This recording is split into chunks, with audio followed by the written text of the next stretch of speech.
Yo, what up? Welcome to another episode of the Oakland Warriors podcast. I'm Patrick, flying solo. So, Draymond Green has officially re-signed with your Golden State Warriors. It's not much of a surprise. I know there was a lot of chatter about, maybe Sacramento or Detroit or Phoenix or even the Memphis Grizzlies would sign or put an offer to Draymond Green. But at the end of the day, I mean, there was no real drama. We knew that Draymond Green was destined to return to the Warriors. He wanted to come back. He's always wanted to come back. He, I'm sure, wants to finish his career in a Warriors uniform, and he's tied to Steph. That's never been in doubt. And ever since mid-season, the focus has been on bringing Draymond Green back, right? Whether it was moving Wiseman because Steph and the vets didn't think he could play, and they also wanted to free up some money, move Wiseman's contract, any kind of space to get Draymond back on the squad for at least a few more years. The same was true for Jordan Poole, right? I mean, they picked who they picked. We knew that. You know, there was some chatter at that golf exhibition tournament, whatever, that Steph and Klay played at versus Patrick Mahomes. You know, they were saying, like, talking about playing with Chris Paul, and Steph had some words for, you know, it's tough to lose somebody like Jordan. But again, make no mistake, Steph is behind a lot of these moves. Not so much like he's forcing them per se, but as we know, he has Dunleavy's ear. And at this point, what he says matters way more than it ever has before, right? So, like, bring Draymond back. And also Draymond wanted to come back. And so there was going to be a compromise, and it's actually a pretty good one, right? Like, the worry for me, I was always curious to see if Dre would get an offer of like 30 million from some team just to see what Laker would do, what Dunleavy Jr. would do. But it never happened. Draymond, he turned down his $27 million player option, and he signed for 4 years at $100 million. And just to be clear, the way his salary goes, the fourth year is a player option, which is a big deal for Draymond.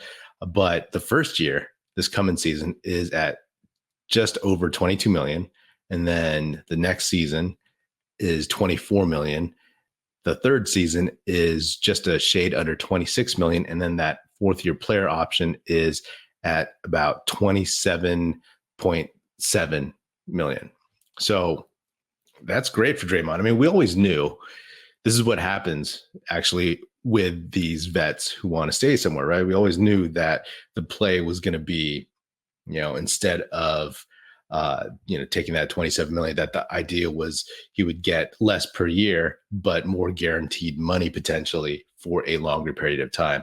And that $100 million, like, you know, that's a nice round number for Draymond. I'm sure that means something to him, especially as he goes deep into his mid-30s. And, you know, he might break down. The end of this contract might look kind of rough, but hopefully by that point, Jonathan Kuminga is starting as your power forward, and Draymond is coming off the bench, doing what he does, saving his body for whatever. And also, let's face facts, like, a $27 million contract in 3 or 4 years is not necessarily unmovable.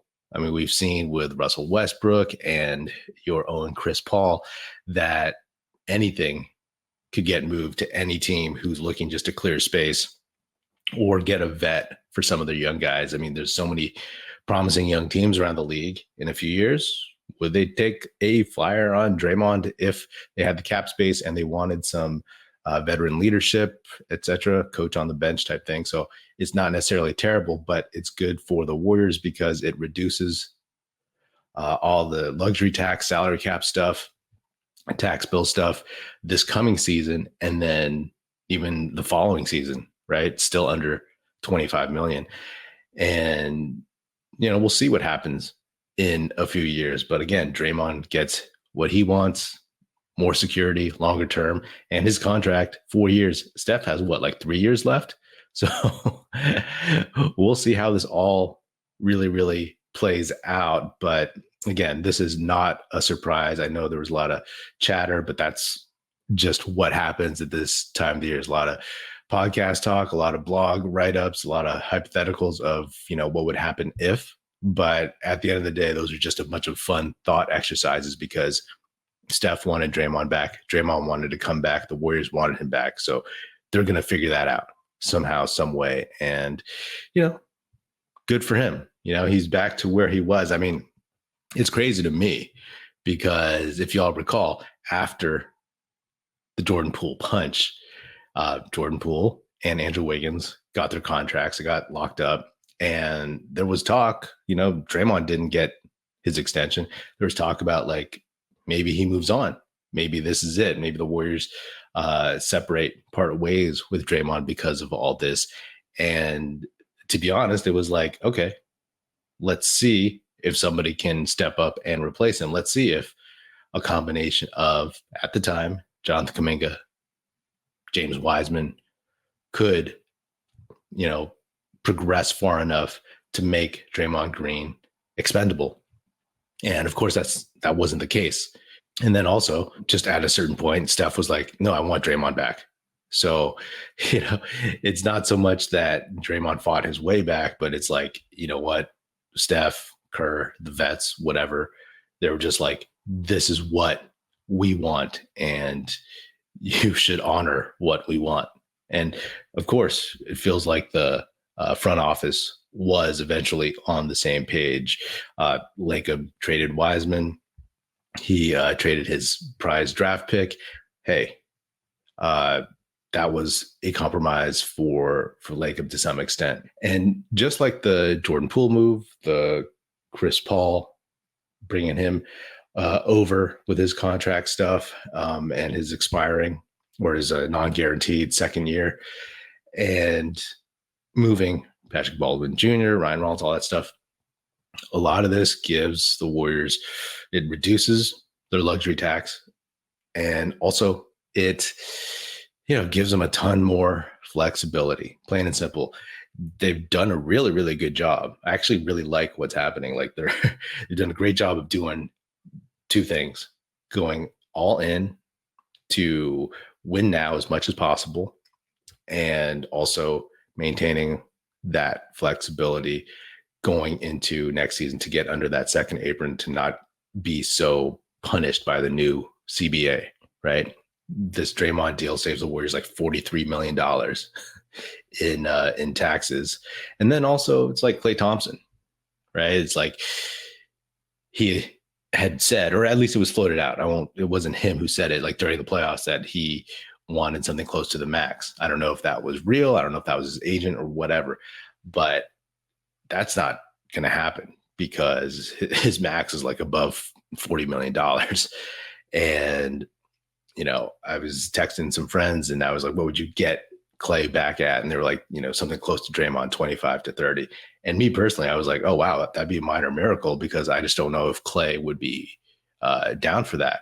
But as we think about, as this new CBA, as this new kind of salary world is starting to take hold, it's pretty clear that this CBA, while we initially thought it was just going to be punitive to teams like the Warriors, Clippers, Lakers, teams that spend, that all NBA teams are really, really wary of this thing. So it's effectively kind of saving owners money by having teams pull back on these extravagant salaries. Yes, there's always going to be a handful of max dudes, but everybody else is going to kind of take a haircut, like just in general throughout the league, because there's just not enough salary cap if you give guys maxes and then all of a sudden try to fit other dudes within that space.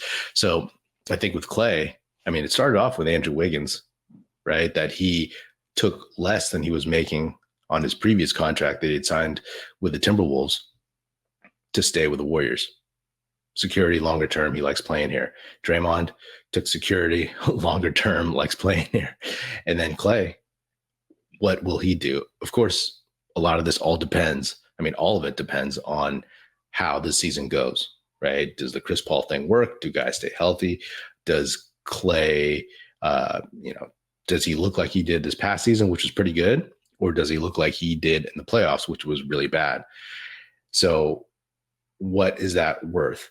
And in my opinion, like now that you have Wiggins doing this kind of thing, even before the new CBA, and then Draymond doing it now, I mean, it makes it more palatable, in my opinion. At least I would assume it would make it more palatable to Klay to do something similar.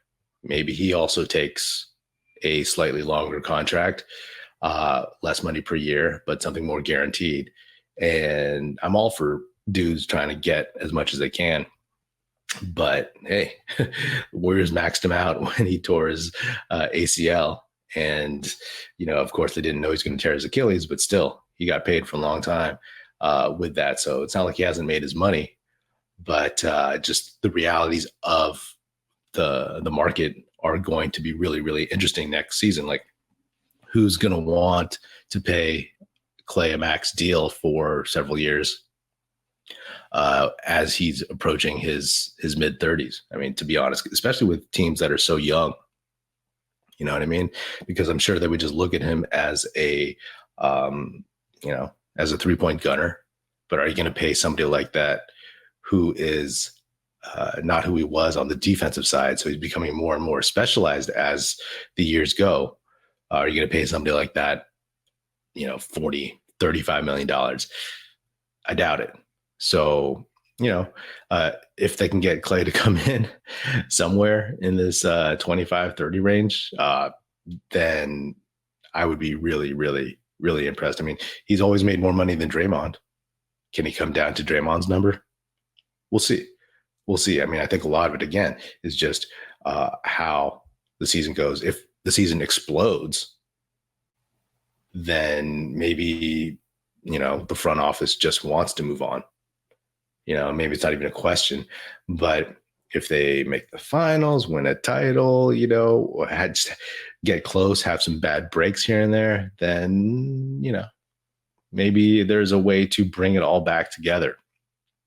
So, but that we'll see. We'll see how that all plays out. I'm actually really, really looking forward to this coming season because, as I've said many times, I was not wanting to watch the same stuff we saw this past season, not with the same dudes.